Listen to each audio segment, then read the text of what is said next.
wherever you're watching WYTV. It's another edition of News Review. I am Odunayo Adelere. And with me in the studio this morning, I'm Rochimi Orilua. Good afternoon, good morning, good evening, viewers all over the world, wherever you are watching us. Please keep on watching WYTV. Thank you for joining me in the studio this morning. Thanks for having me. Justice to the news to discuss today. And you know how we did on the show. Bring to you news that made it to the top. We'll go on a short commercial break. When we come back, we'll discuss the one we feel we should discuss. But the funniest part is we will not be the only one talking. You can also drop your own comments in the comment section. I want to say a very big thank you to our sponsor, Mbaya, for always staying through for us, for always making this program to air so you can have opportunity to see WYTV. Thanks so much, really appreciate it. And all our fans out there, we are always staying glued to WYTV. We appreciate you a lot. On Point Newspaper this morning, I have smuggled Nigerian petrol flood West African market sells 1,700 naira per litre. Democracy Day, federal government declares Wednesday public holiday. Minimum wage, Labour insists on 250,000 naira awaits Tinubu's verdict. 13-year-old takes own life after torture in Kaduna. On Vanguard Newspaper, we have 10th NAS, 24 senators have no bill in 1 year. Plane carrying Malawi's vice president missing. No plan to revoke Wema, Polaris, Unity, Fidelity licenses, CBN. Nigerian pilgrim gives birth to baby boy in Mecca. On Daily Post newspaper, we have minimum wage. Nigeria is rich. Government can pay any amount. Sule Lamido. There shouldn't be opposition tribalism in church. Reverend Mbaya warns pastor. So these are the news that made it to the top. So let's go on a short commercial break. When we come back, we'll continue from where we stop. Don't go anywhere, stay tuned. We'll be right back. When life breaks into the beautiful splendor of nature, and the kids can't just resist the temptation to explore to its zenith with the full assurance that the perfect backup is on the way for a perfect refilling. Nokpa, we always come to the rescue anytime, anywhere, any day, anyway, anyhow, round the clock. Your family just can't get a better companion aside Nokpa. Nokpa Abba Mixture, your family's best bet. With Nokpa, healthy living is guaranteed for me and my family. Nokpa for management of power. You're welcome back from that commercial break. That's our sponsor, Nokpa Abba. Indeed, with Nokpa Abba Mixture, Abba Cool, Abba Tonic, Abba Bitters, Abba Energy Flusher, Abba Energy Powder. Whichever you need, you can just send a DM or call the number 0701010859, and you can also join our WhatsApp community. So the first one I have here, minimum wage. Labour insists on 250,000 naira awaits Tinubu's verdict. I don't blame the Labour, NLC and TUC for insisting that the minimum wage, I believe they have cut it down to 250,000. What the president needs to do, if the president still wants this country to move forward, and if he truly wants to lift many Nigerians, millions of Nigerians out of poverty, I believe that 250,000 naira is not too much to give to Labour. You were saying something, yes, he said the president promised the Labour living wage, yes, I said it, yes, that is what he said, according to... Everybody already using that word on social media. That's what he said, according to the news that came out last month, that they promised them living wage, not minimum wage. So, if the president knows what is good for his administrative, he should be able to pay 250,000 and endorse it as a as fast as possible. And likewise, the governors of those states, the states, needs to be called into order. Yeah, exactly. They needed to be called into order because you could remember recently the federal government had to sue the state governors, all 36 state governors. In fact, it came as a shock to them. They never expected it. It was a rude shock. They never expected it that the federal government could sue them.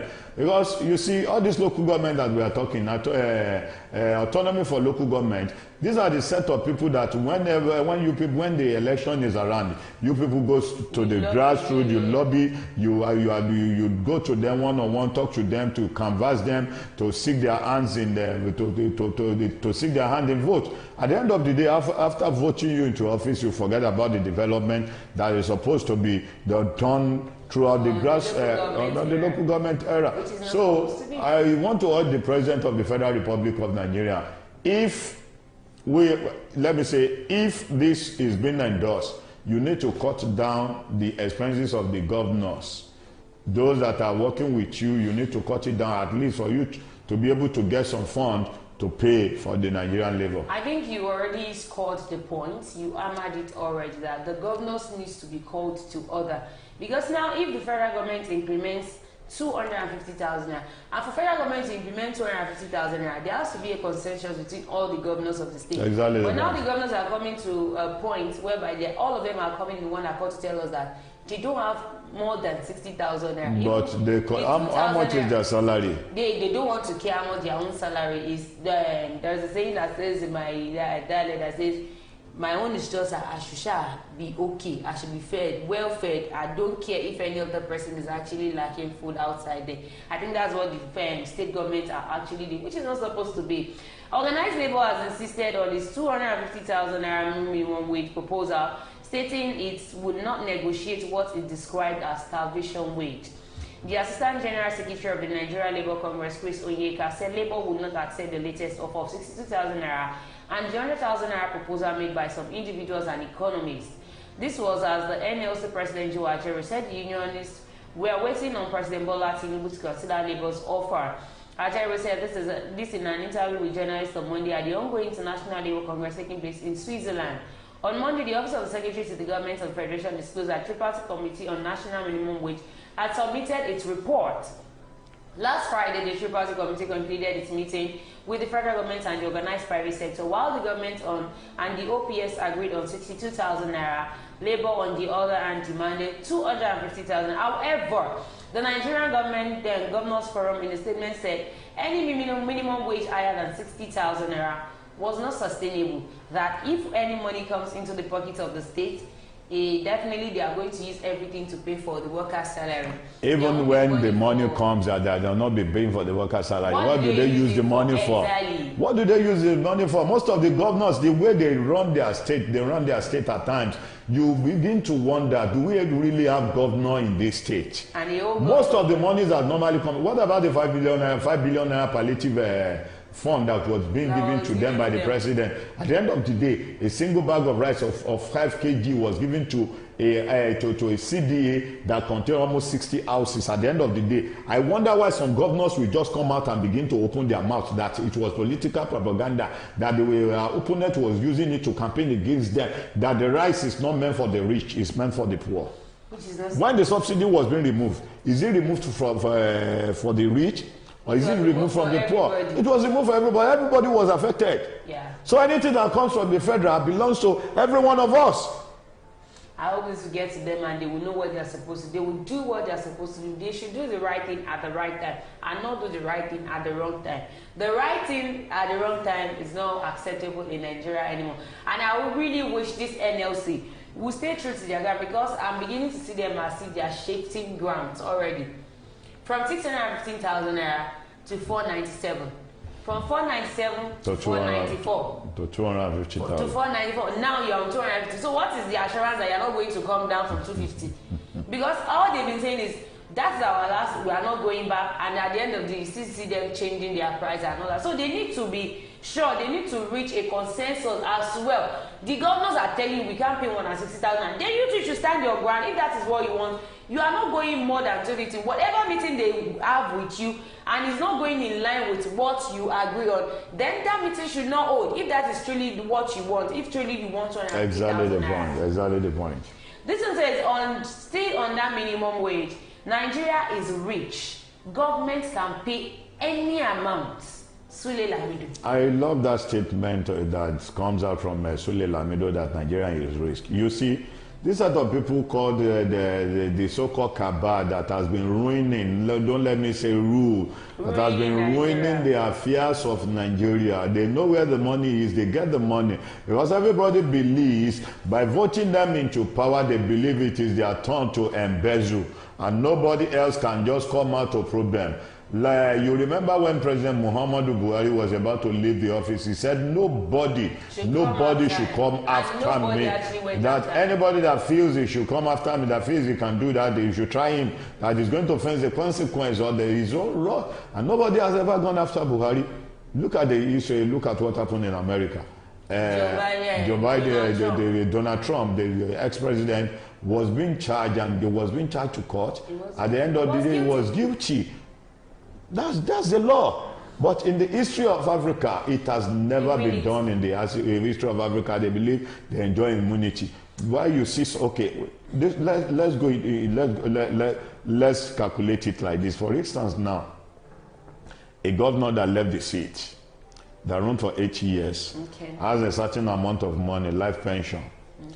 If that governor is elected as a Senate member, go for another 8 years. He go for another 8 years, enjoys the salary, he enjoys the salary from Nigerian Post. Likewise, the pension fee attached to it, and nobody is coming out to say anything about it. And the fees has not been stopped. And you are saying, you see, the first lady came out boldly then to tell us that we are rich enough, we don't need. Where did they get the money? Because the money that make them rich, where did they got the money? Is it not from Nigeria that they got the money? Former governor of Jigawa State, Sule Lamido, has declared that Nigeria is rich enough to pay any amount as a new national minimum wage. Lamido said if the Nigerian government can budget about 17 trillion naira for the Lagos-Calabar Coastal Highway without passing through the National Assembly, then it can pay any amount as minimum wage. Organized Labour had rejected the 62,000 naira proposed by the Nigerian government as minimum wage. Labour, which initially demanded 494,000 naira, later reduced to 250,000 naira. Amid the ongoing negotiations, state governors had declared that they can't pay 62,000 naira proposed by the federal government. Reacting, Lamido, while appearing on channel television, said, Nigeria is very rich with resources and can overcome any problem and pay any amount to feel is responsible for Nigerians. If the government can embark on the 17 trillion naira project that is not in the budget, not advertised, not tendered for, or did not go through due process, who approved it? It means that Nigeria got the money. Who approved it? How can a government execute a budget of 17 trillion naira without a budget or passing through the National Assembly? You know, it means the money is there. There is money in Nigeria. If they can carry out such a project, then they can pay any minimum. That is why there was a mixed reaction when Akpabio was elected as the Senate president, that Akpabio will be a rubber stamp president. And of course, which he said is not going to be a rubber stamp. But with what we are seeing now, you remember it was just 2 days hearing that they had to pass a bill of paying the CGN 60 million per year, 5 million, not to talk about other benefits that are attached to it. And it's going to take it till he retires from that post. Because they believe these are the set of people that will always be vice versa when it comes to election malpractices. Nigeria, I honestly am speechless about Nigeria. How can you carry out a project of 17 trillion without budget? You know they are proposing 6. I'm sorry, sir. When article came out, when Peter Obi came out, we were saying because they are opposition parties, because they did not emerge as the president of Nigeria, that's why they are coming to antagonize this present administration. But yes, now it seems the thing is already getting clearer. It's clear that this so-called APC government, they don't have any good thing to offer the masses. They don't have any good thing to offer the masses. Everybody knows clearly. Even a lot of people cry that, there are many pastors that preach against it, that if you vote APC, in fact you are going to see Shege. And we are seeing more than Shege. When they said it, then we all came out and they say positive things, even if they say something negative. Let me tell you, a prophet will always be a prophet. Yes. Whatever God shows to you, you speak it out. You either believe it or not, it will surely come to pass. Now there was a hearing that the tenure of the president 6 years and the governor should be extended to 6 years. So they won't be able to run. They believe that they can't win the election for the second time, which what Nigerians are going through under the administration. Before we continue, let's go on a short commercial break. When we come back, we'll continue from where we stopped. Don't go nowhere, stay tuned. We'll be right back. Sweetheart.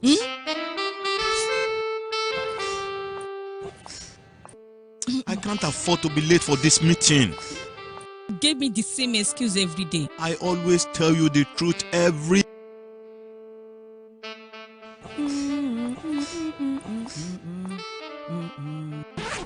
You know I will never disappoint you.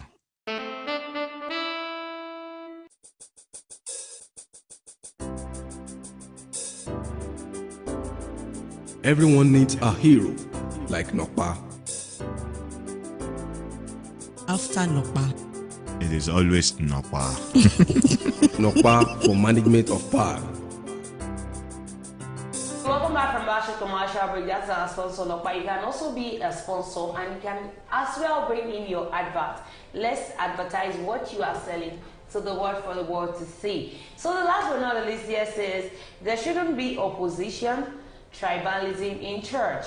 Reverend Mbaya warns pastors. Yes, it's a good idea and it's a welcome idea. You know, most of the pastors we have today in the country, most of them ventures into politics. They preach politics in their church because, you know, in the church, we have politicians in the church. Politics starts from the church. It starts from the, let's forget about that one, but we have politicians who are really part and parcel of the politics that is going on in Nigeria today. And based that the pastor is an APC member, and some of the elders or some of the members are PDP member.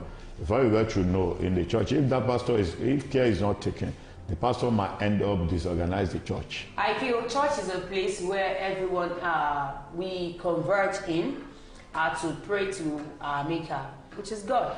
And in church, one shouldn't see one person as being higher than the other. I think this is what this person is trying to do. We are equal in the presence of the Lord. We are in the era whereby in church, the person that brings 1 million naira is higher than the person that brings 1,000 naira. That's the world we live. And this I'm sorry, sir.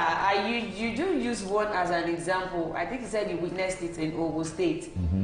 Were you the one that the bishop was actually? Yes, the bishop of the Anglican Cathedral. I think St. Paul Cathedral then. Yeah. During the tenure of Benga Daniel as the governor of Ogun State. There was a program that the First Lady was invited for the program in the church. So when the First Lady came, the bishop in question or the reverend in question was already on the pulpit preaching the word of God, giving the sermon out. All of a sudden, there was a trouble in the church. Why the bodyguards of the First Lady were running a tasketa, disorganizing the people, distracting their attention. So when the First Lady was coming in, the bishop said, I think the reverend or the bishop, I don't know, now said, First Lady, you came late and you are disturbing my sermon. Please tell your boys to behave. Since then, you see, that day, I wonder if we could have a man of God that can speak nothing but the whole truth like that. Do you know, many pastors, immediately they said their eyes. They will stop and begin to give an appraisal to the First Lady. That thank God we have in our midst the person of so the First Lady. But the bishop had to caution the First Lady to tell his orderly to be careful. I have been watching to be in a church gathering like that, and you know, according to some settings in church, there are some seats that they separate for a set of people. Some dignities. But unfortunately for me, I did not know that the you went ahead to go and sit down.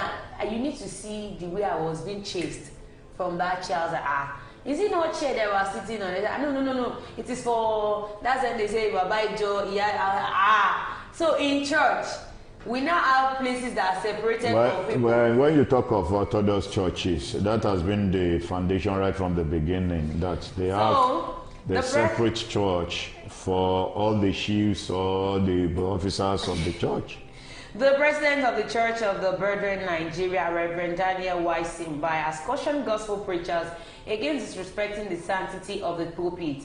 The EYN president called on pastors to avoid such terms as placing pastors under some bigger pastors as Yerns Wayne or Yan Wayne. Reverend Mbaya said this at the inauguration service of principal officers of the EYN Church of the Brethren. He spoke in front of Amadu Umar Fintiri, Executive Governor of Adamawa State, Professor Babagana Umar Zulum of Borno State, Minister of Education, Professor Mam Tahir, Senator Amos Yohana, Senator Ishaku Abo, members of the House of Representatives, Honorable Adamu Kamel, Honorable Zakaria Dauta Nyapa, and the like. He said, I plead with us all from this inauguration service, can we all see ourselves as brethren? He said, we should all work together defeating this concept and Adawa opposition, because in my understanding, there are no oppositions in the church. Because my opinion or idea idea differs from yours or yours differs from mine, it doesn't mean I am an opposition or you are to me. Please, church, we shouldn't use this term. That is why there are two sides to a coin. I might be saying 6, you might be saying 9. That does not mean there is because an argument we disagree to agree. To agree, yes, exactly. No, not turning our disagreement to another thing else. It's not going it's not aligning with what I'm saying. Then we turn it into something else, which is not supposed to be. And this thing is really happening in Nigeria. And this is basically in religion. What Jesus preached was love. It is happening basically any in religion that didn't preach love is not the religion of Christ. It is well. Nigeria will work again. We always sing Nigeria, peace and unity, one Nigeria, but it is not really working. I think that is why it is one of the reasons why Nigeria anthem was even changed. I want to believe that's one of the reasons why Nigeria anthem was changed. Alright, we've come to the end of news review today. Do not forget to follow us on all our social media platforms, on our Facebook, on our YouTube, on our X account, on our TikTok, on our WhatsApp page. You can just drop your request and you'll be added to the WhatsApp community guideline. Thank you for staying tuned to WYTV. Thank you, Ambassador Oluwa. Thanks for having me. Nokpa Abels, we appreciate your every time contribution for allowing the show to air. Till we come again on your screen, be happy and be good. Bye for now.